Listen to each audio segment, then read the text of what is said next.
I grew up on the streets. I grew up sleeping on the streets and sleeping on the rocks, and I provided food for my brothers and sisters and put my own life out on the line for my brothers and sisters. And every night it was abuse. Every night it was mental abuse and spiritual abuse, saying God doesn't love you.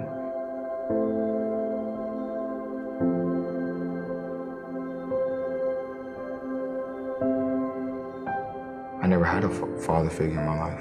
Whenever one did come to my life, he was on drugs or abusive or mentally abusive or abusive in any way. My mom left us for drugs and went back to California. It hurt a lot. I cried a lot over it. Still do at times, but I pretty much said, like, there's no really point in me living. I mean, what is there for life for me?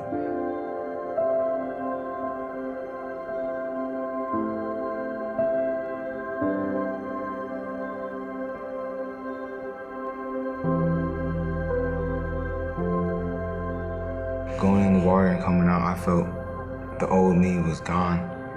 I was connected, like, with something bigger than I ever thought it would be. I mean, it was beautiful. So I started reading little bits and pieces of the Bible, and I started going to church more often, to the services more often, and it felt like the picture was getting clearer and clearer and clearer.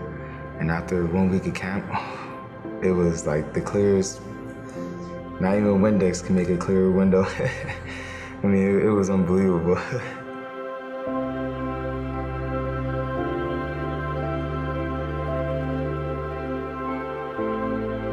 I cried in small group. I mean, there were times I wasn't even with no one, and I cried. I was letting out all that happened to me in my past.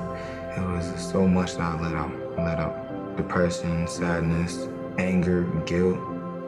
He couldn't fully understand, like, why is this happening to me? Why do I feel this way? And just the Holy Spirit just taking over him. You'd see it in worship, and we would go back and we would go into our small groups, and it would just carry over there, and he would just let everything go. Like, hey, Nico, that's God. He's like, man, there's no better feeling. He's like, man, I want this forever. And I'm like, man, I want this forever for you.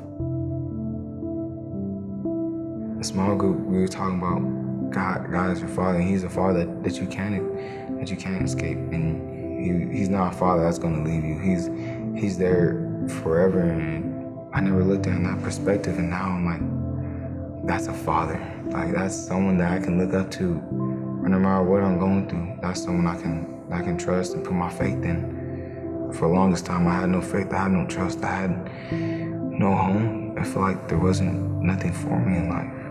Now I feel like there's such a big purpose to my life that it's unbelievable. I just talk about what I've been through, what I've seen, and the way that God's working me, and the way he's trying to shape me, and from how I used to be, and the way he's shaping me now. I mean, the person I am now is, the old me would never predicted it. Like, I never thought I was ever gonna be good. I never thought I was gonna do anything good with my life. Every day I walk out, they're not done yet. They're not done yet. I'm just waiting for them to build this new campus, and to me it means a lot. I mean, just spreading the word to the kids, spreading the gospel to the kids that have been through the same things I've been through. It's awesome to be able to see the building, just the construction site in general of just Queen Creek going up, and say, hey, you know what? There's gonna be lives that are touched and changed at this site here. And it's already happening.